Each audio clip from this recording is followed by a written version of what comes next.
හරි බලන්න දෙවෙනි ස්ට්‍රක්චර් එක.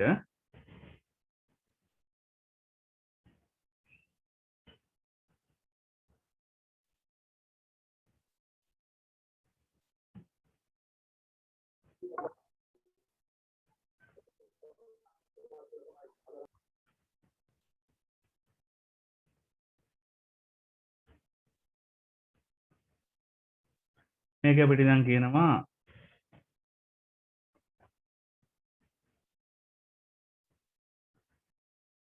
ස්ටයිරෝෆෝම් රිජිෆෝම් හෝ පොලිස්ටයිරීන් ලෙස හැඳින්වෙන ද්‍රව්‍ය වරක් භාවිතා කර ඉවත දමන කෝප සෑදීම සඳහා බහුලව භාවිතා කරනවා.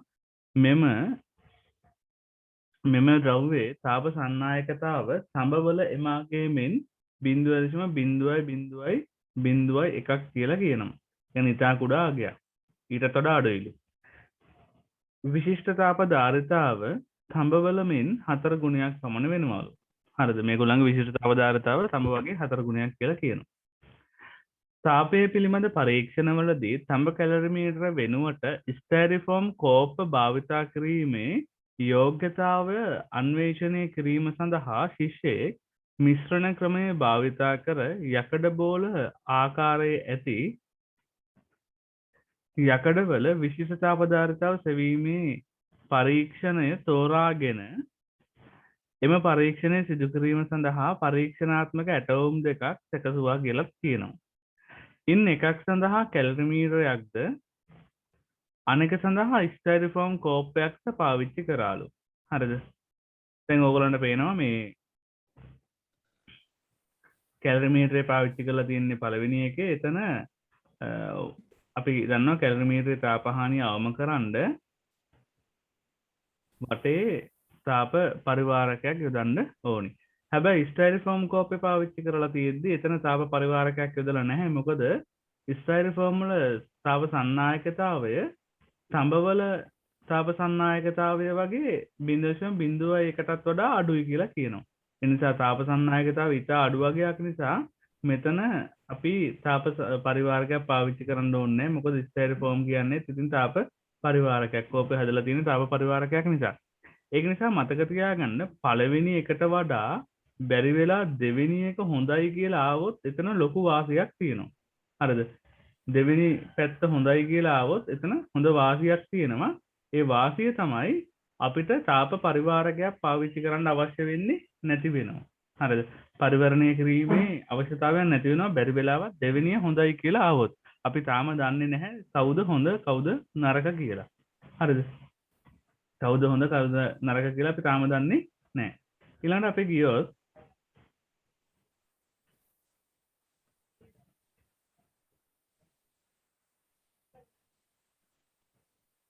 ප්‍රශ්න වලට පළවෙනි එකේ යහන්නේ ඊළඟට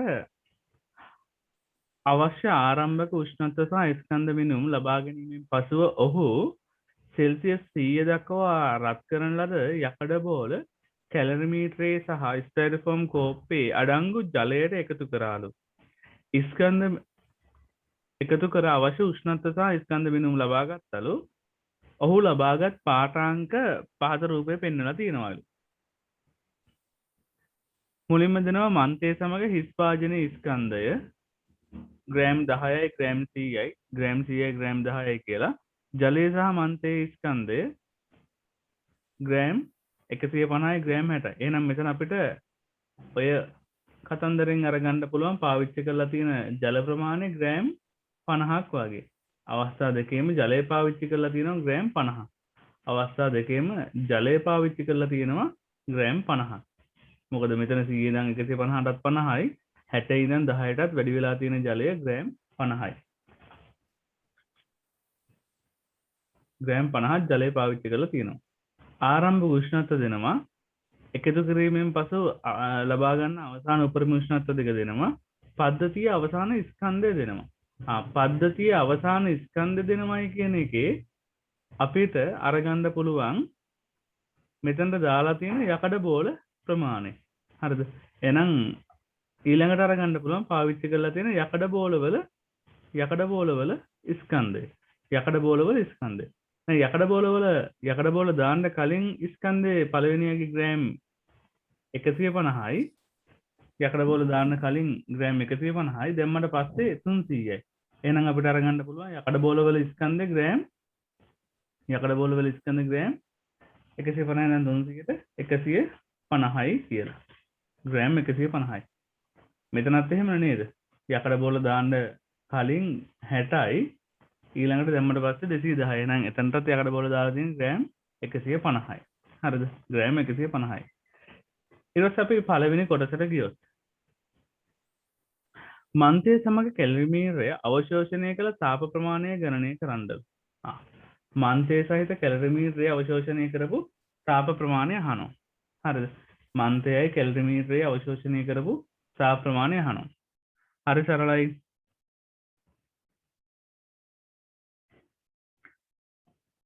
කැලරිමීරය මන්තයයි අවශෝෂණය කරපු තාප ප්‍රමාණය අපි දාමු mc dθ. mc dθ. අපි මෙතන මන්තයයි කැලරිමීරය අවශෝෂණය කරපු තාප ප්‍රමාණය තමයි හොයන්න යන්නේ. m ට දාන්න ඕනේ එතකොට මන්තය සහිත කැලරිමීරය ස්කන්ධය. ඒක ග්‍රෑම් 100යි. ඔය ග්‍රෑම් කිලෝග්‍රෑම් කරන්න අපි 1000න් බෙදනවා. විශිෂ්ට තාප ධාරිතාව අපිට දෙනවා තඹවල 375යි. 375යි. උෂ්ණත්ව වෙනස සෙල්සියස් 30 ඉඳන් 45 දක්වා වැඩි වෙලා තියෙන්නේ.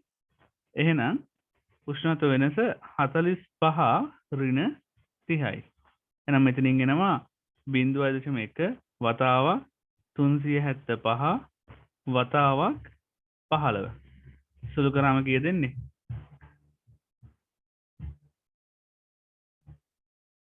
15 සරක් 75න් 5 දානවා 7ක් ඉතුරුයි. 15 සරක් 7 70යි 35යි 105යි 105යි 7යි 112න් 2 දානවා 11ක් ඉතුරුයි. 15 සරක් 3 45යි 45යි 11යි 45යි 11යි 56යි නේ. 56යි 0.1කින් ගුණ කරාම දශම සිතක් අයින් කරන්න වෙනවා. එහෙනම් අවශෝෂණය කරපු තාපය 562.5 ජූල්. 562.5 ජූල්. ඊළඟ කොටස රෝම ඉලක්කම් 2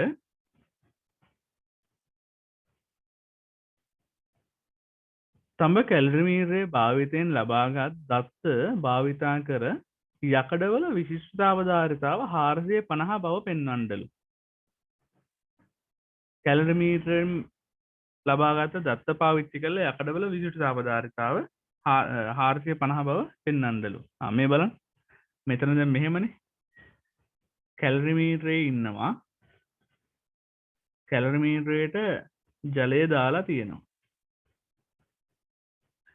ඕකට යකඩ බෝල දානවා. අපි යකඩවල විශිෂ්ටතාවධාරිතාව C කියලා හිතමු. යකඩ බෝල දානවා. යකඩ බෝල ආරම්භයේ ඉන්නේ සෙල්සියස් 30. මේගොල්ලෝ ආරම්භයේ ඉන්නේ සෙල්සියස් 30 පරිසර උෂ්ණත්වය. සෙල්සියස් 30. හරිද? යකඩ බෝල ටික දාපුවාම මේ පද්ධතිය උෂ්ණත්වය වැඩි කරගන්නවා සෙල්සියස් 45 දක්වා. මේ පද්ධතිය උෂ්ණත්වය වැඩි කරගන්නවා සෙල්සියස් 45 දක්වා. යකඩ බෝල වල උෂ්ණත්වය සෙල්සියස් 100 ඉඳන් 45ට අඩු වෙනවා. හරිද? එහෙනම් මෙතන තාපය පිට කරන්නේ යකඩ බෝල විසින්. ඒ පිට කරන තාපය ජලය අරගන්නවා කැලරිමීටරය සහ මන්තය අරගන්නවා. එහෙනම් හරි සරලයි. යකඩ බෝල පිට කරන තාපය ලබා ගන්නවා ජලය සහ කැලරිමීටරය. කැලරිමීටරය ඇතුලේ මන්තෙත් ඉන්නවා. හරිද? යකඩ බෝල පිට කරපු තාපය අරගන්න පුළුවන් mc dθ ගෙන් අපි ස්කන්ධ ඔක්කොම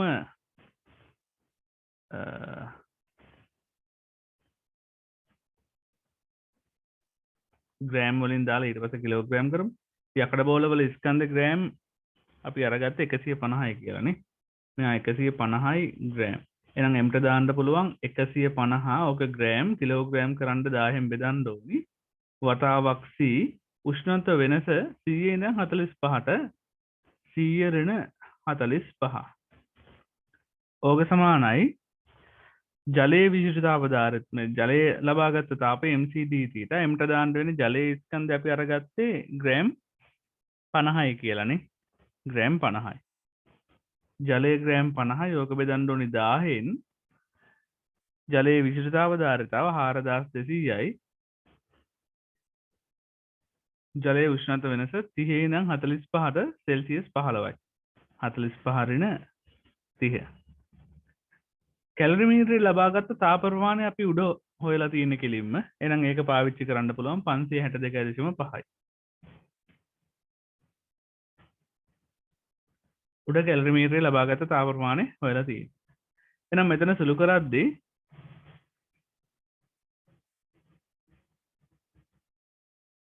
30න් 45ක් ගියාම 55ක් ඉතුරු වෙනවා 55ක් ඉතුරු වෙනවා 55 150න් ගුණ කරොත් මේ පැත්තේ එනවා කීයද 55යි 55 ඒවා බිඳුවක් බිඳුවයි 55 ඒවා පහක් නැත්නම් 15 55න් ගුණ කරමු 15 සරප්පා 75න් 5 දානවා 7ක් ඉතුරුයි 15 සරප්පා 75යි 7යි 75යි 80යි 82යි ඕක බෙදීම 1000නේ ඕක බෙදීම 1000යි C ඕක සමාන මෙතන සුළු කරොත්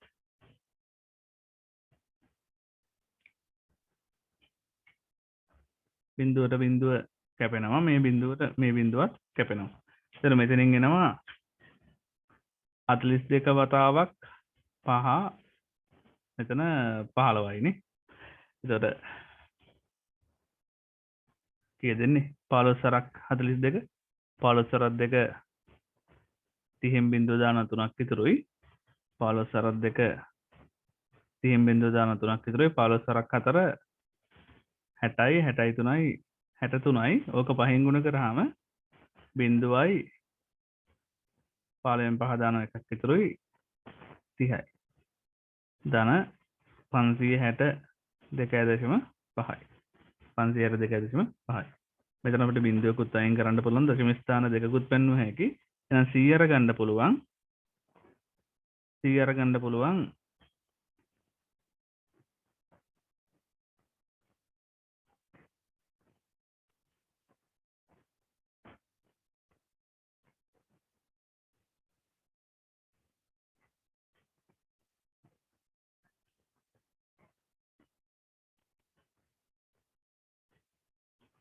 හරිද මෙතන වැරදුනාද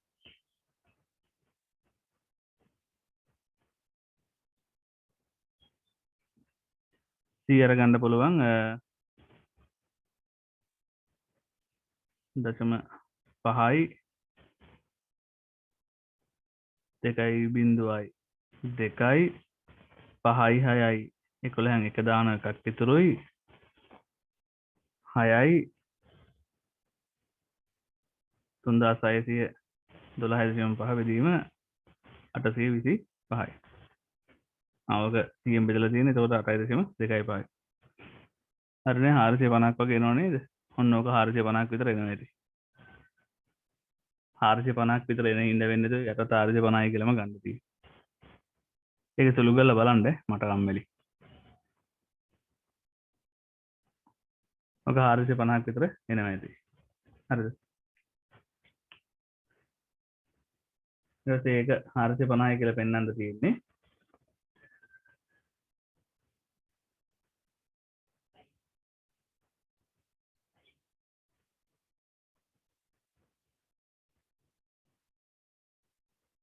අතන එකක් ආවනේ මෙතන 3150යි නේ මෙතන 3150යි එතකොට තව 100ක් වැඩි වෙනවා එතකොට මෙතන 3712.5යි හරි ඒක සුළු කරලා බලාගන්න ඒක 450ක් විතර එනවා නේද ඊට පස්සේ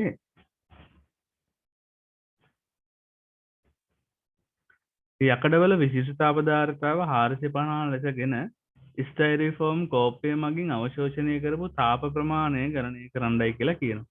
හරිද? ස්ටයිරිෆෝම් කෝපය මගින් අවශෝෂණය කරපු තාප ප්‍රමාණය.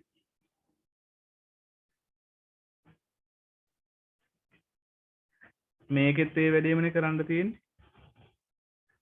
හරිද? ස්ටයිරිෆෝම් කෝප්පෙන් අවශෝෂණය කරපු තාප ප්‍රමාණය හොයන්න තියෙන්නේ.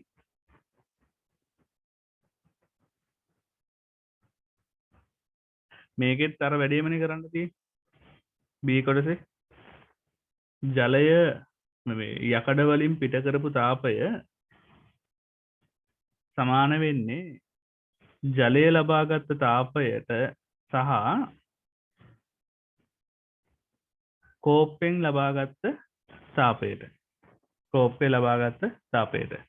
එහෙනම් හරි සරලයි යකඩ පිට කරපු තාපය අරගන්න පුළුවන් MCDG ට දාලා යකඩවල ස්කන්ධ ග්‍රෑම් 150යි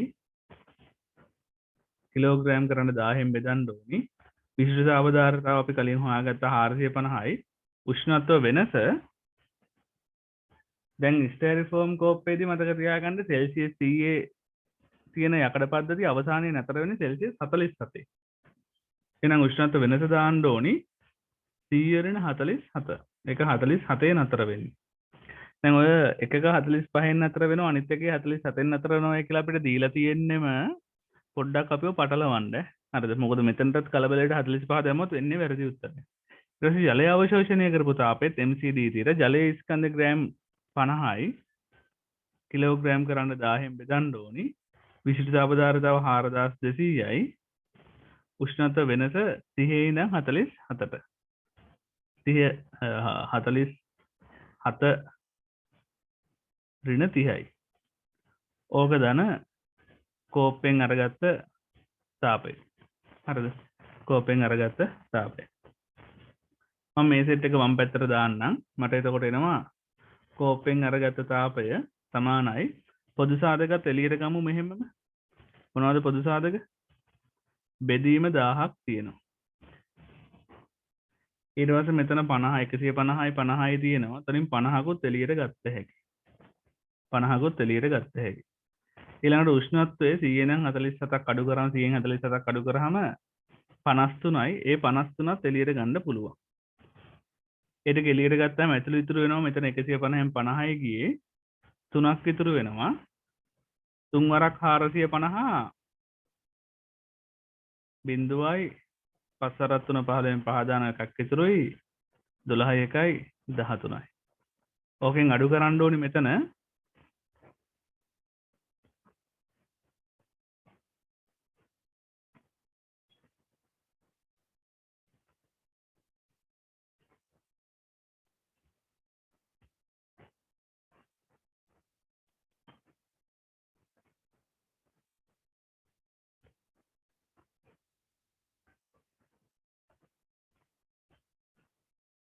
ආ 53 එළියට ගන්න බෑනේ පොදු සාධක නෙමෙයිනේ.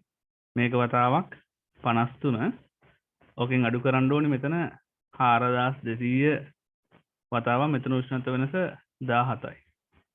ඔන්න ඕක සුළු කරන්න තියෙන්නේ.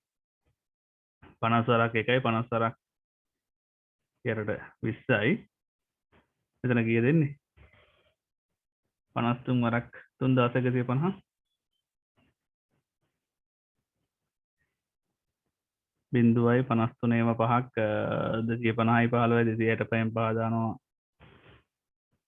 26ක් ඉතුරුයි 53ව 3ක් 150යි 15යි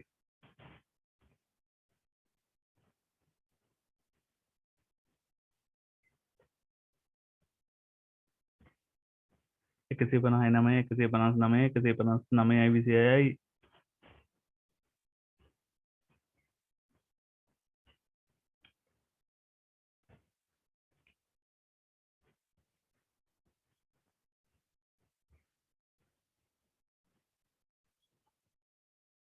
දැන් මේ ගානේ වෙන මොකුත් කරලා නැහැ නේ. සුළු කිරීමේ මාරුවක් විතරයි තියෙන්නේ.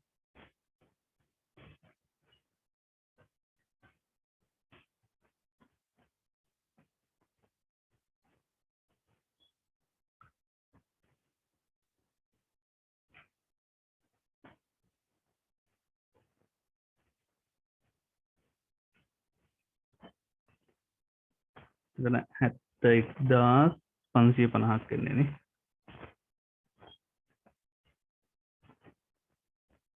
ඔකෙන් අඩු කරන්න ඕනි 4200ව 17යි.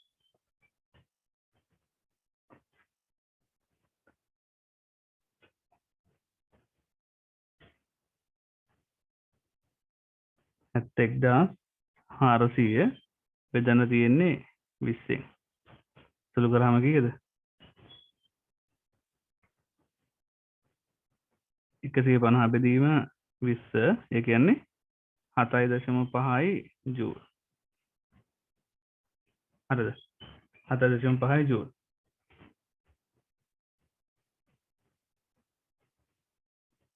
ඊළඟට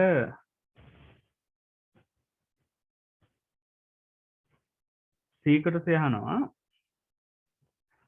තාප පරීක්ෂණවලදී ස්ටයිරිෆෝම් කෝප භාවිතා කරන විට කෝප මගින් අවශෝෂණය කරගන්නා තාප ප්‍රමාණය කැලරිමීටරය සමග සංසන්ධනයේදී නොගැනිය හැක කියලා කියනවා. ඉහත A1හි සහ Bහි ලබාගත් ප්‍රතිඵල මගින් මෙය සාධාරණීකරණය කරන්නලු. හරිද? දැන් A1 මතක ඇති කැලරිමීටරය ගත්ත තාපය අපිට ආවේ 562.5 ජූල් කියලා කැලරිමීටරය ගත්ත තාපය. දැන් මෙතන ස්ටයිරිෆෝම් අරගත්ත තාපය ආවේ 7.5 ජූල් කියලා. එහෙනම් ඔයගොල්ලන්ට පේනවා මෙන්න මේ 562ට සාපේක්ෂව ස්ටයිරිෆෝම් ගත්ත තාපය ඉතා කුඩායි. හරිද? එහෙනම් අපි මෙන්න මේ දත්ත දෙක ලියලා අන්තිමට ලිව්වනම් හරි කැලරිමීටරය අරගත්ත තාපය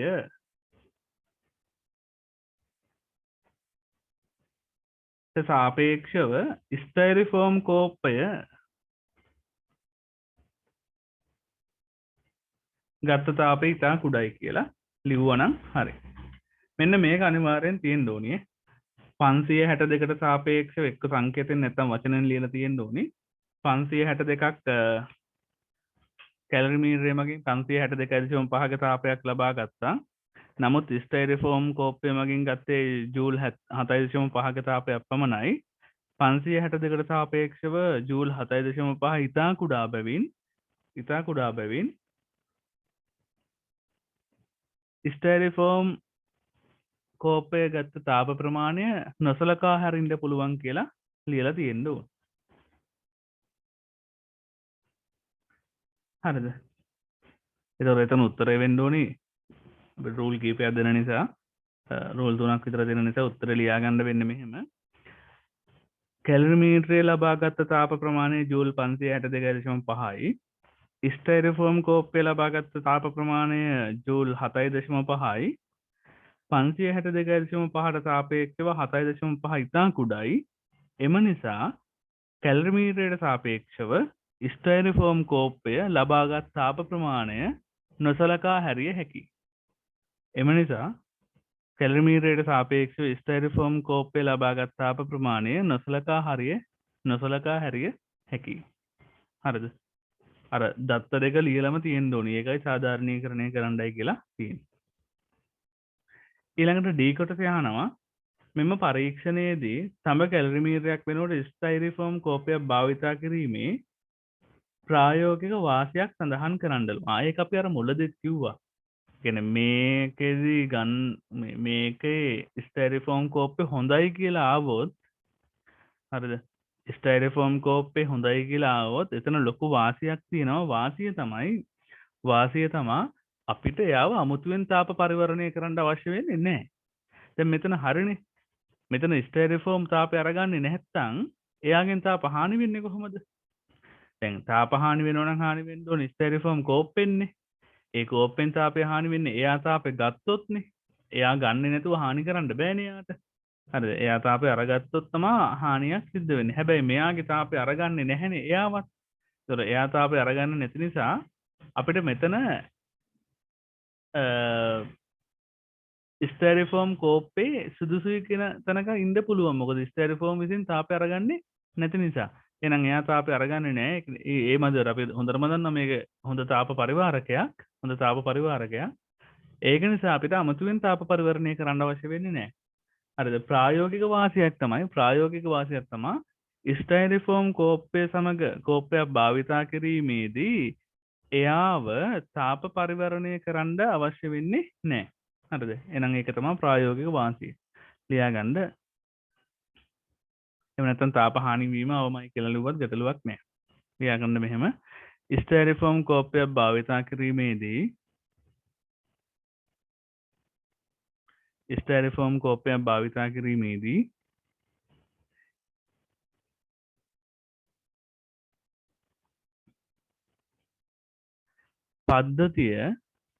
පද්ධතිය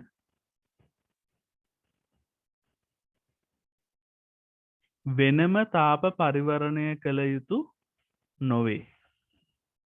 පද්ධතිය වෙනම තාප පරිවරණය කළ යුතු නැත.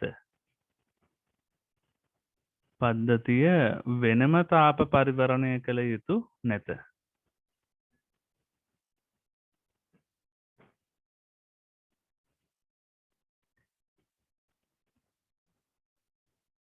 පද්ධතිය වෙනම තාප පරිවරණය කළ යුතු නැත.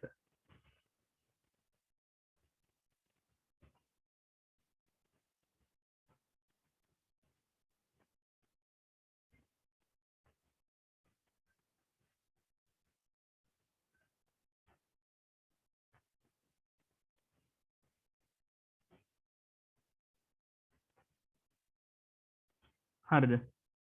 ඊට පස්සේ අපෙන් අහනවා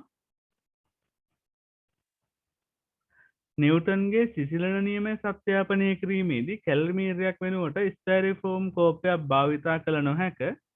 මේ සඳහා පරීක්ෂණාත්මක හේතු දෙකක්. දැන් මේ බලන්න. සිසිලන නියම පරීක්ෂණයට නම් ස්ටයිරිෆෝම් භාවිතා කරන්න බෑ. ඒකට හේතුව තමයි ඔයාලට මතක ඇති සිසිලන නියමයේදී අපි සිසිලන වක්‍රය අඳිනු. එතෙන්දි කරන්නේ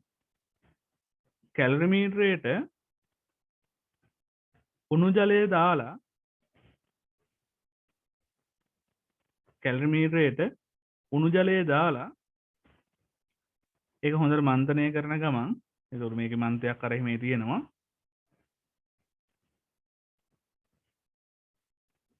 ඒක හොඳට මන්තනය කරන ගමන්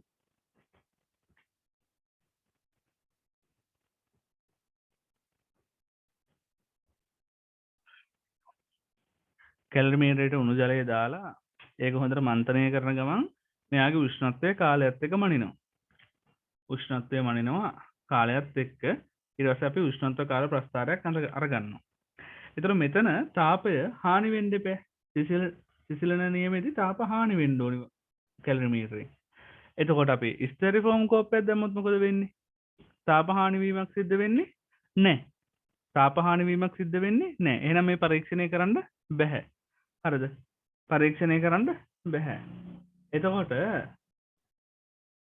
පළවෙනි පරීක්ෂණාත්මක දෝෂය තමයි ස්ටයිරිෆෝම් කෝප්පයෙන් තාප හානි වීම අවමයි. එම නිසා සිසිලන වක්‍රය නිසියාකාරව ලබා ගන්න බෑ. හරිද? එහෙනම් පළවෙනි දෝෂය ලියා ගන්න ස්ටයිරිෆෝම් කෝප්පයෙන් තාප හානි වීම අවමයි. ස්ටයිරිෆෝම් කෝප්පයෙන් තාප හානි වීම ඉතා අඩුය. ස්ටයිරිෆෝම් කෝප්පෙන් තාප හානි වීම ඉතා අඩුය. එම නිසා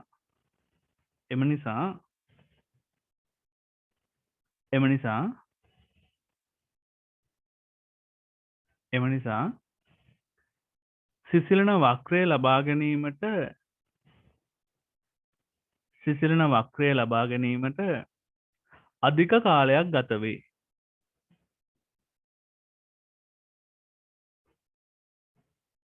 සිසිලන වක්‍රය ලබා ගැනීමට අධික කාලයක් ගත වේ. එහෙම නැත්නම් සිසිලන වක්‍රයේ අනුක්‍රමණය ඉතා අඩුය.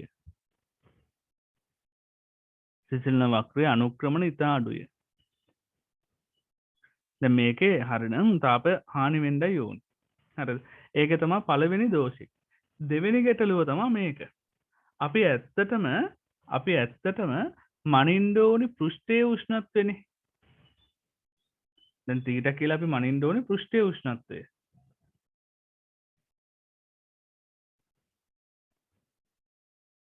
හරිද? තීටා කියලා මනින්න ඕනි පෘෂ්ඨයේ උෂ්ණත්වය. හැබැයි අපි මනින්නේ පෘෂ්ඨයේ උෂ්ණත්වය නෙමෙයිනේ ජලයේ උෂ්ණත්වනේ. හරිද? ජලයේ උෂ්ණත්වනේ.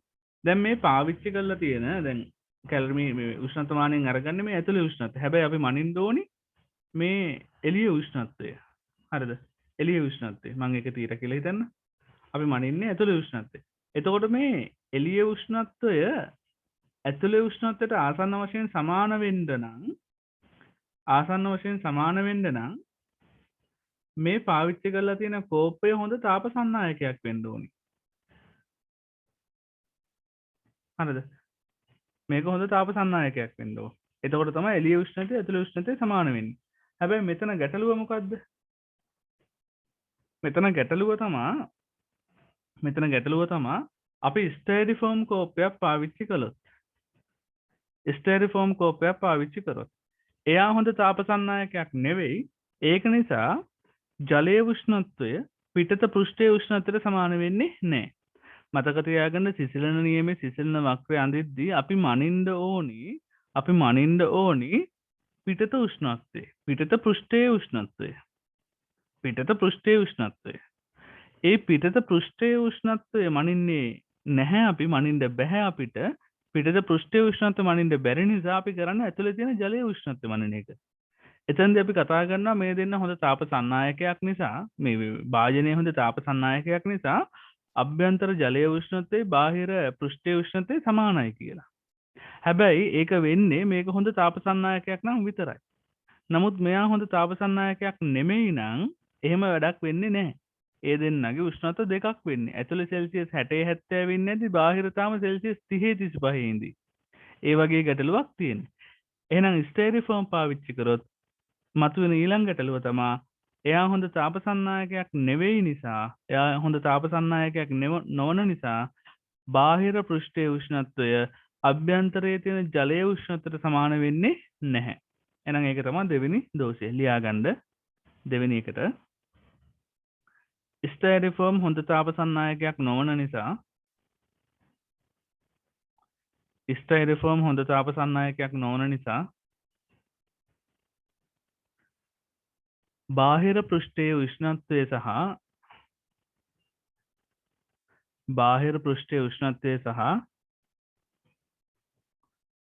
බාහිර පෘෂ්ඨයේ උෂ්ණත්වය සහ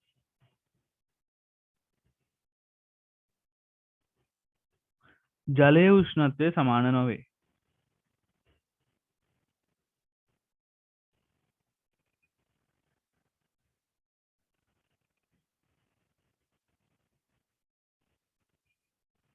ජලයේ උෂ්ණත්වය සමාන නොවේ. බාහිර පෘෂ්ඨයේ උෂ්ණත්වය සහ ජලයේ උෂ්ණත්වය සමාන නොවේ. හරිද? දැන් අර උඩ පළවෙනි හේතුවට ඕනනම් කාට හරි මෙහෙම ලියන්නත් පුළුවන්. දැන් අපි පළවෙනි හේතුව ලිව්වේ ස්ටයිරිෆෝම් කෝප්පෙන් තාපය හානි වෙන්නේ නැති නිසා මේ සිසිලන වක්‍රය ලබා ගැනීමට අධික කාලයක් ගත වෙන්නේ. එහෙමනේ ලිව්වේ. ඒක ඕනනම් කාට හරි මෙහෙම ලියන්නත් පුළුවන්. දැන් අර තාපහානි වීමක් සිද්ධ වෙන්නේ නැති නිසා ස්ටයිරිෆෝම් කෝප්පේ පිටත පෘෂ්ඨයේ උෂ්ණත්වය පරිසර උෂ්ණත්වයට කිට්ටු වගේක්ම වෙනවා කියලා. ඒ කියන්නේ පරිසර උෂ්ණත්වයම වෙනවා කියලා හිතන්නත් පුළුවන් තාපහානි වීමක් සිද්ධ වෙන්නේ නැති නිසා. හරිද? ඒ හේතුවක් දාගන්නකො නම් පළවෙනි එකට අදාළව. දැන් ඔය හේතු දෙක ලියන්න ඕනි මේගොල්ලන්ගේ ලක්ෂණ දෙකකට අදාළව.